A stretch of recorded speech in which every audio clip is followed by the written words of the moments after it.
Well, everyone, here it is. Finally, after all these years, the rock crusher is ready for a first major test run. So I'll show you what I have going here and what it took to make it. So this rock crusher right here is mostly complete. It's basically ready to be fired up for the first time. And this is something I had been planning for several years.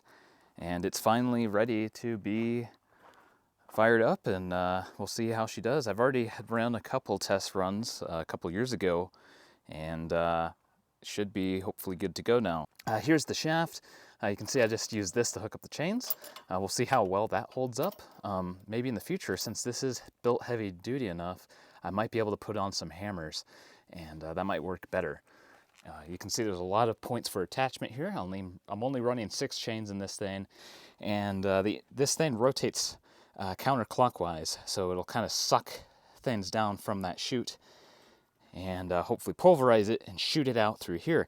Now this is just old dryer ducting. This is all I have for now. I will improve this eventually. I'm going to get some tubing. We'll get it locked on there a little bit better, and then this can go down to a collection bucket, which right now I'm just going to be running an open top bucket, so the dust is probably going to be pretty significant. But that's something I can take care of in the future. I also wanted the possibility of running a electric motor, which this was going to be a position for an on and off switch for that. But for now, I'm just running gas. So I just recently dumped all the old nasty oil out of this thing because a couple years ago I had left the fuel switch on, so it got a whole bunch of bad fuel got into the oil, so I drained all the oil, so it's got nice fresh oil in it. I put in some nice fresh gas, so hopefully this thing fires right up, and we'll be able to see it in operation, and hopefully it crushes the hard quartz that I have for it. So first things first, what I'm going to do is I'm going to start it up and just run it without any rocks, and I'm going to see if I can quickly turn it off with the off switch. That way if something goes wrong, I can quickly turn off the engine and kill it. One thing I was concerned about was possibly something going wrong inside the drum and it jamming, but if it jams, it should just burn up the belt and not destroy or blow up the engine. So the belt's on there loose enough, but tight enough where it can still drive power, but if it jams, it should just burn the belt, which that's better than burning or blowing up an engine and having stuff go everywhere. So there's a choke on this. I forgot the handle's broken on the choke, but you can still manipulate it. So let me choke it.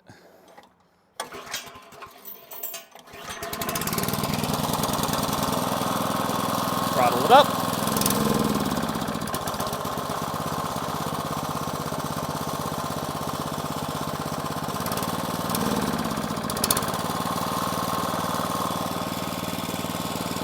All right, so it's not wanting to throttle up. We'll keep it at low throttle for a second, let it warm up. As you can see, that belt is quite dangerous. I should weld on a belt cover, which that is something I will do at some point. But for now, we'll just run it like this.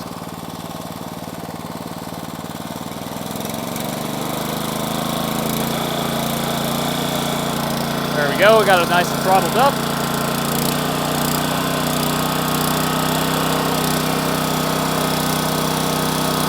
If I put my hand underneath, I can feel a nice lot of air coming out of that tube.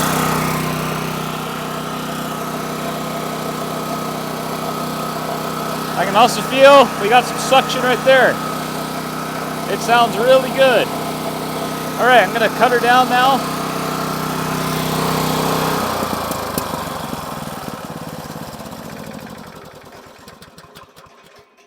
And she dies down relatively quickly, so that's good. All right, well, let me go get my mask. Somewhere I have a respirator. Not sure what happened to it, so I'm just gonna use a regular N45 mask or whatever you call it, and try to stay out of the dust cloud that this is going to produce, and we'll see how the quartz runs through. So what I'm planning to run is this stuff right here. This is stuff I collected many years ago. I actually have a YouTube video on that, so if you want to check it out, it'll be up here in the corner. But this is some quartz with lots of sulfides. So this whole black is a whole bunch of sulfides and oxides. There's some pyrites in there. Then you just got regular pure quartz. And here's some of the other material. Lots of oxides happening in there. You can see there's some pyrite right there. There's more pyrite, iron pyrite. This stuff also has some bornite. You can see there's a little bit of coating in bornite right there, which is copper. And this stuff right here looks really good. So we also have some galena, some pyrite, and then you can see there's some banding of sulfides through the quartz vein. So this stuff looks really good. So I'm going to start crushing up some of it, and we'll see what this thing can handle.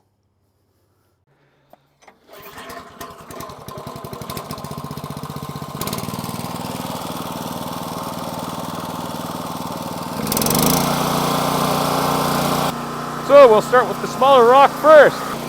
This stuff has some pyrite.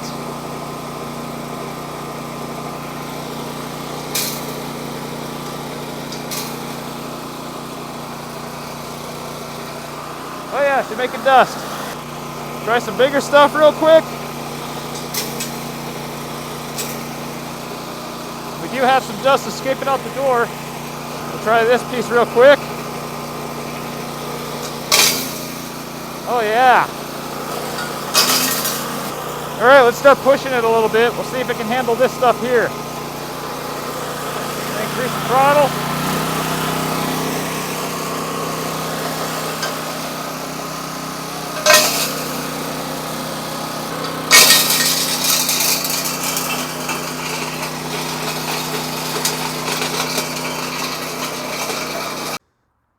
All right, well, as you can see, there's a lot of dust getting out, so I am going to have to make a gasket for this thing. I'm not sure if that's going to cause gold to get out, but I'm sure it's not good to have a dust leak. That'll help the vacuum seal situation too. So I'm going to have to get a gasket made for this, or just make one. And then going to have to figure out a better thing for the engine mounts. I don't know if these rubbers were supposed to help with the vibration, but I don't think it's doing the job. I might have to get some locking nuts so they're more resistant to vibration, because immediately I noticed that this came off, and then you can also see that the engine was pulled forward, which loosened the belt. I noticed the belt started jumping, and then I noticed the nut fall off. I'm like, all right, we're gonna shut it down for now. So that was just a couple quick run, but it runs good. As far as the filtration, I don't know if you can see, but there's some bigger chunks that are getting through, like that piece right there. I'm actually going to check to see if I blew a hole in the metal filtration system, because that should not get through at all unless the force of rocks bouncing around in there dented the screen in, and well, you know. So I'm going to quickly take off the front lid, and we're going to see what the devastation looks like inside. All right, let's pull this off. Oh yeah, the screen's gone. There's no screen left. Figure out how to get this filtration system better. As you can see, the screen has been lodged into there. There's nothing left of it. So definitely gonna have to improve that. Lots of powder in here. I'll sweep that out, and we'll pan it. But how are the chains holding up? Are they still warm? Yeah, this is gonna eat the chains probably pretty quick. But that's why they're replaceable. How are these holding up? Those are actually looking pretty good. I don't know how long these end links are gonna last. They're probably not designed for this, but yeah, I might make a better hammer thing in the future, but for now, we'll see. So this is, you know, still trial and error happening here. The screen's actually not jammed in there, it's in there loosely. Ha! Yeah.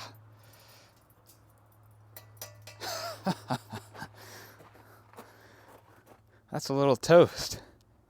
All right, so now, after thinking about this, I decided to make a cardboard gasket, and I think this will help seal up the door quite nicely. And then also I fixed the screen. It's just held in there by tension. I'll see how this holds up. I made it a little bit bigger, and I bent the teeth to bite into the metal. Maybe I'll end up tack welding it, but I think if I run smaller rocks, it should be fine. I'm just gonna see how this holds up again. And then I've torqued down the engine bolts, and we should be good to run it. All right, I got this torqued on there pretty good. You can see our cardboard gasket should hopefully seal it up, which should hopefully create more of a vacuum through the tube, which means better exhaust flow.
Well, while I was running all that, there was a bit of a leak coming out the side of the gasket here, so I might have to fix that eventually. Lots and lots of dust, I will say. Need to get some kind of dust collection system so it doesn't just spew everywhere, because I need to find my respirator. I got an N95 mask on, but I'm trying to stay out of the dust cloud to begin with, so you can see there's a lot of dust getting out. So I also have, there's 3 holes that were initially drilled to hold the screen in, and they punctured all the way through the drum, so I need to get a welder and fill up those holes because material is shooting out of those holes. So there's an area where I'm losing material. But I heard some stuff that was starting to rattle a bit in here, and I'm wondering if something's coming loose. So rather than keep running it, I'm gonna check on it.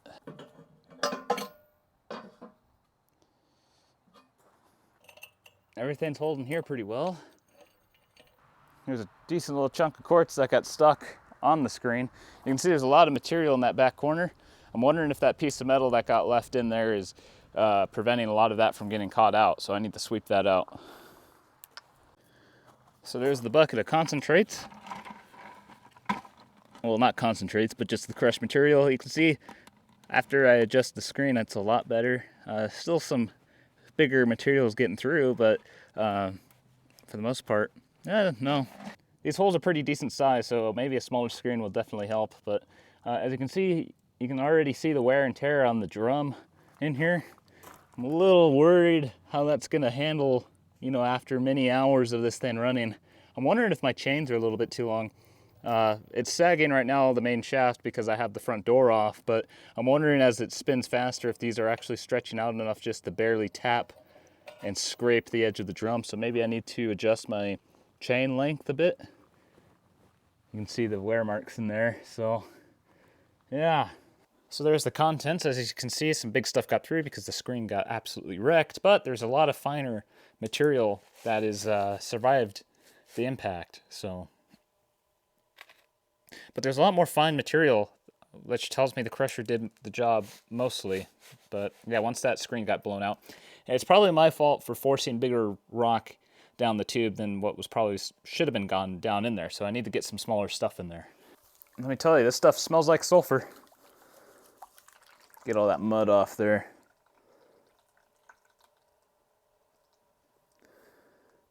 Yeah, you can see there's lots of bigger material that made it through, so got a lot of room for improvement on the crusher. Try to get that bigger stuff off. Oh, I can see there's already loads of black sand.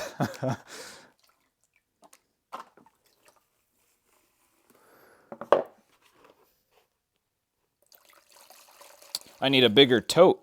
This would make it a whole lot easier, but this is what I got to work with right now. I might be going a little bit too fast, but that's okay. Let me get some of these bigger chunks out of here. All right, I think we're good enough now to do the swirling action.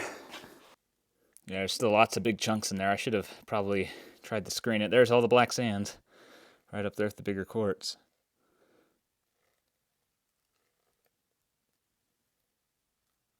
Big chunks of pyrite.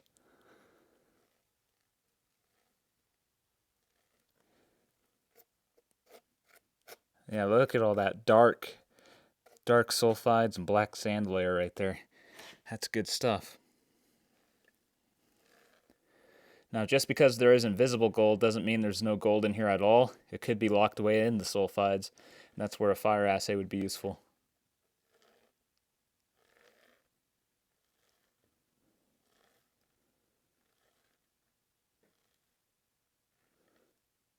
Here's part of the screen material. I'm sure I got lots of metal bits in here from that. My microphone also died, so if you get wind noise, I'm sorry. Ran out of battery, but you can just see the massive amount of sulfides just in that little bit of rock that I crushed. You can see a lot of the pyrites actually survived. I don't know if you can see them shining up at you like I can, but lots of chunky pyrite in there. Lots of really fine sulfides and black sands. And I'm sure little metal bits of the chain too. There we go, wash away the remaining quartz. Those are all chunks of big old pieces of pyrite. And I've already gone through this once, and there might be a couple tiny specks of gold, but they're really, really small. If anything, the gold might be locked up in the sulfides. That's a good possibility. So that's where a fire assay would be really useful. So, this is the rock crusher. And yeah, there's more work to be done, but I think it's going to be a good little unit. So this will conclude the video. Hope you enjoyed it. And I'll be trying to get more content on this thing soon. So you all take care, and I'll see you all later.